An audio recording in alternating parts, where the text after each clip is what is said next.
अस्सलामुअलैकुम दोस्त साहब, कैटर ऑनलाइन पे आप लोगों को खुशामदीद। दोस्त साहब, मैं जो है ना कंटिन्यूसली ये लेक्चर्स की सीरीज़ तैयार कर रहा हूँ। इसमें अकाउंट्स, ऑडिट और फाइनेंस के ऑफिसर्स की जो तमाम टेस्ट होते हैं वो सारे जो है ना उनके पास पेपर से MCQs लेकर बाकी खुद से बनाकर काफ़ी सारी किताबों से कंसल्ट करके मैं ये सारे काम कर रहा हूँ। तो सबब उम्मीद है आपको ना ये कोशिश पसंद आएगी और इंशाल्लाह ताला आप लोगों को फ़ायदा भी होगा। अगर आप लोगों को कहीं पे भी मसला आता है या आपको कहीं पे लगता है कहीं पे कुछ मिस है तो आप ज़रूर मुझसे मेरे साथ डिस्कस करें, मेरे साथ ज़रूर शेयर करें ताकि हम उसको मज़ीद अच्छे से अच्छा कर सकें। दोस्तों अब शुरू करते हैं आज का लेक्चर। और आज हमारा लेक्चर है इन्वेंट्री और बुक कीपिंग के बारे में कि कैसे इन्वेंट्रीज जो है ना हम लोग अपना स्टॉक जो है कैसे रिटेन करते हैं और कैसे बुक कीपिंग की जाती है। तो इसी सिलसिले में पहला हमारे पास है MCQs है, कहते हैं stock is an asset when it increase it is debited which of the following accounts are affected. अब ये तो सबको पता है कि जैसे ही हमारे पास स्टॉक आता है, स्टॉक हमारे पास एसेट होता है। दो तरीक़ों से हमारे पास स्टॉक जो है ना बच जाता है। कैसे? एक तो परचेजेस से और दूसरा रिटर्न इनवर्ड से। अब परचेजेस से कैसे? जब हम परचेज करते हैं तो जाहिर सी बात है हमारे पास हमारा स्टॉक इंक्रीज़ हो जाता है साल बाद जैसे उस पर 12 महीने गुजरते हैं। और रिटर्न इनवर्ड से क्या मुराद है? इससे मुराद ये है कि सेल रिटर्न, यानी कि जब हम लोग सेल कर दें लेकिन वो बदकिस्मती से रिटर्न हो जाती है तब हमारे पास हमारा जो स्टॉक है वो क्या, ये दोनों चीज़ें जो इफेक्ट होती हैं। ठीक है। अच्छा, दूसरा हमारे पास कहते हैं परचेज एंड अकाउंटिंग मीन्स। अब परचेजेस का अकाउंटिंग में क्या मुराद है? वैसे तो परचेजेस का मुराद है खरीदना, लेकिन अकाउंटिंग में इसका डिफरेंट मतलब है। अकाउंटिंग में इससे मुराद ये है कि ऐसे चीज़ें खरीदना, ऐसी सामान जो है ना, ऐसा स्टॉक खरीदना जिसे आप फॉर रीसेल पर्पज़ अपने पास रखते हो। फ़र्ज़ करें आपने कोई फर्नीचर परचेज़ किया है लेकिन अब इस फर्नीचर को आपने सेल नहीं करा तो आप हम इसे परचेजेस नहीं कहेंगे। बात समझ गए? हम ऐसे सिर्फ फर्नीचर करेंगे, सिर्फ एक एसेट रिकॉर्ड करेंगे। लेकिन जो सामान हम फॉर रीसेल पर्पस हम इस थिंकिंग को ज़हन में रखते हुए लेते हैं उसको हम लोग परचेजेस कहेंगे। तो इसका सी ऑप्शन ठीक है, कहते हैं जी only those goods bought for resale purpose. Third है हमारे पास, कहते हैं which should not be called purchases. तो वही बात है कि ऑफिस फर्नीचर को हम लोग कभी भी नहीं कहेंगे कि ये हमारे पास परचेजेस है, बल्कि इसको ऑफिस फर्नीचर ही कहेंगे। ठीक है, क्योंकि ये परचेजेस की डेफिनेशन पे पूरा नहीं उतरता। फोर्थ है हमारे पास, कहते हैं which of the following describe sale. अब सेल्स किसको कहते हैं? अब जाहिर सी बात है सेल्स तो दो किस्मों की होती हैं, या तो क्रेडिट भी होंगी या तो कैश भी होंगी। तो अब एसेट सेल कहते हैं नहीं जी, बल्कि सेल्स उस सामान को कहते हैं जो हम लोगों ने फॉर रीसेल पर्पस खरीदा होता है। जब हम उसको आगे सेल करते हैं उसको सेल्स कहा जाता है अकाउंटिंग में। एसेट के सेल करने को या कोई कंप्यूटर के सेल करने को सेल करना नहीं कहा जाता, बल्कि वो सिर्फ कंप्यूटर सेल होता है। जो सही सेल्स होता है अकाउंटिंग में जिससे मुराद होता है वो जो हम लोगों ने परचेजेस की होती है जब हम उसको सेल करते हैं उसको सेल्स कहा जाता है। ठीक है, तो डी हमारे पास है, कहते हैं जी good sold for cash and on credit. ठीक है। अच्छा, फिफ्थ है हमारे पास, कहते हैं sale should not include. Sales में क्या इंक्लूड नहीं होना चाहिए? तो बिल्कुल जी ऑफिस फर्नीचर जो हम लोगों ने सेल किया है वो सेल्स का पार्ट नहीं होना चाहिए। ठीक है। अच्छा, सिक्स्थ है हमारे पास जी goods are sold on which two basis. कहते हैं जी हम लोग सामान किस तरीकों से, ये किन दो बेसिस पे सेल करते हैं। ये तो मैंने जिस तरह आपको बताया, या तो फॉर कैश होता है या फिर हमारे पास फॉर क्रेडिट होता है। ठीक है।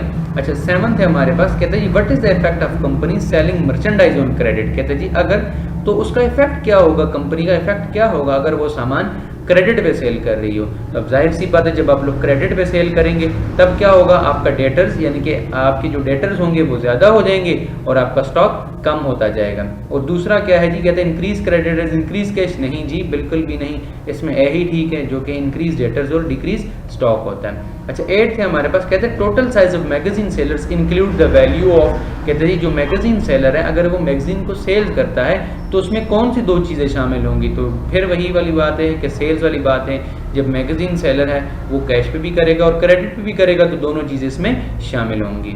अच्छा, नाइन्थ है हमारे पास, कहते हैं जी sales and purchases are transfer to. तो सेल और परचेजेस कहाँ पे हम लोग रिकॉर्ड करते हैं, कहाँ पे ट्रांसफर करते हैं? तो प्रॉफिट एंड लॉस में। बिल्कुल जी ठीक है, इसको प्रॉफिट एंड लॉस में हम लोग रिकॉर्ड करते हैं। जो हम लोग फाइनल अकाउंट में ना trading profit and loss account बनाते हैं, या बात लोग उसको ना इनकम स्टेटमेंट भी कहते हैं और कुछ लोग उसको स्टेटमेंट ऑफ कम्प्रिहेंसिव इनकम भी कहते हैं। बात एक ही है, बस कान को पकड़ने वाली बात है, जान से हाथ घुमा लें। अच्छा, 10th पॉइंट है हमारे पास, कहते हैं जी which of the following is return inward. कहते हैं रिटर्न इनवर्ड्स कौन सी होती हैं? वो रिटर्न होती है, इसको दूसरे मानों में सेल्स रिटर्न कहा जाता है, इसका जो दूसरा नाम है। तो रिटर्न इनवर्ड्स कौन सी रिटर्न होती हैं? वो सामान जो हमें कस्टमर वापस करता है। ठीक है, गुड्स रिटर्न बाय कस्टमर। अच्छा, 11th पॉइंट है हमारे पास, return some of the office equipment to suppliers. कहते हैं जी हम लोगों ने सप्लायर्स को कुछ जो है ना ऑफिस इक्विपमेंट्स वापस किए, तो हमारे पास इसकी एंट्री क्या बनेगी? अब जाहिर सी बात है ऑफिस इक्विपमेंट आप लोगों ने वापस की है तो पहले जब आप लोग लेकर आए थे तो एसेट था, उसको डेबिट किया होगा। अब जाहिर सी बात है ऑफिस इक्विपमेंट को करे क्रेडिट, ठीक है। और सप्लायर्स को आप लोगों ने जो है ना क्रेडिट किए थे क्योंकि आपकी लाइबिलिटी बन गई थी। अब आप अपनी लाइबिलिटी रिलीज करें तो सप्लायर्स को करें डेबिट, तो सी पार्ट हमारे पास ठीक है। Suppliers account to equipments return account. अच्छा 12 है हमारे पास, कहते हैं businessman purchase furniture for resale purpose, ठीक है। उसने अब रीसेल पर्पस के लिए फर्नीचर परचेज किया है, ठीक है। ये बात ध्यान में रखें, फर्नीचर यूज के लिए नहीं किया बल्कि फॉर रीसेल पर्पस किया। तो कहते हैं जी which accounts should be use for transaction, तो जाहिर सी बात है अब ये परचेज की डेफिनेशन पे पूरा उतरता है, तो इसको हम लोग परचेजेस में रिकॉर्ड करेंगे। अच्छा 13 है हमारे पास, कहते हैं which account has a debit balance, कहते हैं जी हमारे पास कौन से अकाउंट का डेबिट बैलेंस होता है। तो हम लोग अगर सारे ऑप्शंस को देखें तो सिर्फ परचेज अकाउंट ऐसा अकाउंट होता है जिसका डेबिट बैलेंस होता है, बाकी सबका क्रेडिट बैलेंस होता है। अच्छा आगे हमारे पास कहते हैं which of the following has normally a credit balance. अब हमें पता है एक्सपेंसेस का हमेशा डेबिट बैलेंस होता है और सिर्फ कैपिटल जो हमारे पास अकाउंट है इसका क्रेडिट बैलेंस होता है। अगर आप लोग ना इस डेबिट डेबिट को किस चीज़ का नॉर्मल बैलेंस क्या होता है अगर आप लोग ये समझना चाहते हैं ना, तो आप लोग बिगिनर सीरीज इसी चैनल पे आप लोग जरूर जाए, वहाँ पे ना सीखें आप लोग कि जी मैंने बाकायदा तौर पर एक इलस्ट्रेट करके एक टेबल ड्रॉ करके मैंने जो है ना उसमें बताया 5 हेड बनाए हैं। इंशाल्लाह ताला आप लोग देखेंगे आपको समझ आ जाएगी, ठीक है। अच्छा Janjua company sold goods on credit to Dingo company, the entry would be, तो क्या होगी जी जब हम लोग सेल्स करते हैं क्रेडिट पे तो जाहिर सी बात है सेल्स हमारे पास इनकम होती है, जब इनकम ज़्यादा होती है तो क्रेडिट, और डिंगो कंपनी हमारे डेटर्स बनेगा तो हमारे पास ये डेबिट कर देंगे, ठीक है। अच्छा 16 है हमारे पास, कहते हैं जी goods return by customer Lilla company would be recorded as, जब आप लोग कस्टमर गुड्स रिटर्न कर देता है तो आपके डेटर्स क्या हो जाते हैं, आपके डेटर्स कम हो जाते हैं। जब डेटर्स कम होते हैं तो क्रेडिट, तो लिल्ला कंपनी को करें क्रेडिट और सेल्स रिटर्न अकाउंट को करें डेबिट, ठीक है। अच्छा 17 है हमारे पास, कहते हैं goods return will be treated as, कहते हैं जी जब हम लोग सामान को रिटर्न कर लेते हैं तो उसको हम लोग क्या ट्रीट करते हैं, जाहिर सी बात है सेल्स रिटर्न ट्रीट करते हैं, ठीक है। सेल्स क्रेडिट होती है जबकि सेल्स रिटर्न डेबिट होती है। अच्छा 18 है हमारे पास, कहते हैं जी अनजान traders purchase a car for business purpose only, ठीक है। अगर वो बिजनेस पर्पज के लिए परचेज कर रहा है तब हम उसको कहाँ पे डालेंगे, मोटर्स व्हीकल अकाउंट में डालेंगे, बात समझ गए आप लोग। अच्छा 19 है हमारे पास, कहते हैं the book of original entry, ये अपने बात पल्ले बांध लेनी है आप लोगों ने, उसको जर्नल कहा जाता है। अक्सर लोग ना इसमें बहस करते हैं लेजर है फलान है डींग है, नहीं भाई जर्नल है। बुक ऑफ ओरिजिनल एंट्री क्या है, सबसे पहले एंट्री कहाँ पे रिकॉर्ड होती है, हर बच्चे को भी पता है, अकाउंट्स में जैसे ही स्टार्ट होता है। अक्सर ना प्रोफेसर भी इसमें बड़े उलझ जाते हैं, वो आपसे बहस करते हैं, बहस नहीं करनी, जर्नल है इसका, ठीक है। इसका आंसर ही जर्नल, जो बुक ऑफ ओरिजिनल एंट्री सबसे पहले एंट्री जो रिकॉर्ड होती है वो इस जर्नल में होती है, फिर बाद में आगे जो है ना लेजर और ट्रायल बैलेंस और बैलेंस शीट और statement of changes in equity और जो है ना कैश फ्लो हर जगह जाती है, ठीक है। अच्छा 20 क्या है कि कहते हैं personal account are related to, personal account कौन से होते हैं आप लोगों को मैंने तीसरे लेक्चर में बड़े डिटेल से बताया था कि हम कितने टाइप्स ऑफ अकाउंट्स होते हैं। इंशाल्लाह फिर भी आप लोगों ने एक थ्योरी लेकर आऊँगा, उसमें ना आप लोग देखेंगे। तो पर्सनल अकाउंट कौन से अकाउंट होते हैं, जो बिल्डिंग अकाउंट है, वेजेस अकाउंट है, नहीं बिल्डिंग एसेट का है, दूसरा एक्सपेंस का वेजर अकाउंट यानी कि किसी पर्सन का अकाउंट, इसको पर्सनल अकाउंट कहा जाता है, ठीक है। अच्छा 21 है हमारे पास, कहते हैं customers personal accounts are found in, कहते हैं कहाँ पे पड़े होते हैं हमारे पास जो कस्टमर्स के पर्सनल अकाउंट है, जाहिर सी बात है सेल्स में पड़े होंगे। हमारे कस्टमर्स तो सेल्स होते हैं ना, जो हम लोगों से सामान खरीदते हैं, जिन पे हम लोग सेल करते हैं, तो वो हमारे पास क्या होंगे, कस्टमर होंगे। अच्छा 22 क्या है, कहते हैं which of the following will not be recorded in journal ledger, कहते हैं इनमें से कौन सी चीज़ों को हम लोग जर्नल लेजर में रिकॉर्ड नहीं करेंगे। तो परचेज ऑफ गुड्स को हम लोग रिकॉर्ड नहीं करेंगे, क्यों, क्योंकि इसका सेपरेट लेजर अपना लेजर होता है, परचेज का, सेल्स का, परचेज रिटर्न का, सेल्स रिटर्न का, इन 4 चीज़ों का याद रखें, इनका अपना अपना लेजर होता है, ठीक है, ये कहीं पे रिकॉर्ड नहीं होते। अच्छा 23 क्या है जी काउंटर एंट्री। अब काउंटर एंट्री बहुत ज़बरदस्त किस्म की चीज़ें, आप लोगों को पता भी होगा, अगर नहीं पता तो डिटेल से सुन ले। काउंटर एंट्री ऐसी एंट्री को कहा जाता है कि जिसको एक ही अकाउंट में हम लोग सेटल करें, यानी कि एक अकाउंट को डेबिट और एक ही अकाउंट को हम लोग क्रेडिट कर लेते हैं, ठीक है, उसको काउंटर एंट्री कहा जाता है। इसमें क्या है जी, कहते हैं where double entry is completed within the cash book, ठीक है। अगर ये सिर्फ कैश बुक की बात नहीं है, कहीं भी कौन सी भी बुक में अगर एक ही डबल एंट्री को हम लोग जो है ना वहीं पे सेट ऑफ कर लें तो उसको काउंटर एंट्री कहा जाता है। 24 क्या है जी, कहते हैं पर्सन परचेज और रेपर for 5000 he is allowed 2% discount, how much he paid, तो जाहिर सी बात है 5000 में से 2% इसका लेंगे तो 100 आएगा, 5000 में से 100 माइनस करें तो हमारे पास 4900 आता है, ठीक है, उसको 4900 पे करना है। अच्छा 25 है हमारे पास, कहते हैं a trader allowed 2% trade discount and 5% cash discount if payment is made with in 10 days. अच्छा एक बात याद रखिए, ट्रेड डिस्काउंट और कैश डिस्काउंट का, ट्रेड डिस्काउंट वो डिस्काउंट होता है जो आपको ऑन द स्पॉट मिलता है, और इस ट्रेड डिस्काउंट को हम लोग रिकॉर्ड नहीं करते।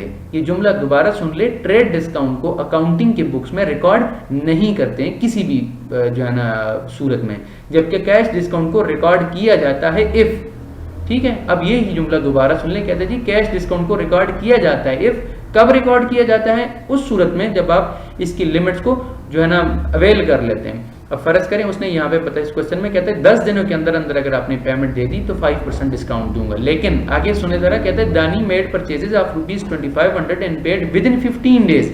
नहीं जी, उसने डिस्काउंट अवेल किया क्या? डिस्काउंट नहीं, क्योंकि उसने शर्त पूरी नहीं की। तो जाहिर सी बात है अब सिर्फ हम 2500 का 2% लेंगे, तो जो वो 50 आता है तो 50 इसमें से माइनस कर लेंगे, तो बाकी चीज़ें हम पे करेंगे, वो 2450 होगा। ठीक है। अच्छा 26 क्या है जी? कहते हैं businessman purchase bike for his children. अगर वो अपने बच्चों के लिए गाड़ी खरीदता है तो उसको क्या कहेंगे? ड्राइंग्स कहेंगे। ठीक है ना, कैपिटल कहेंगे ना कुछ कहेंगे, बल्कि ड्राइंग्स, क्योंकि उसने अपने पर्सनल यूज के लिए इस्तेमाल किया।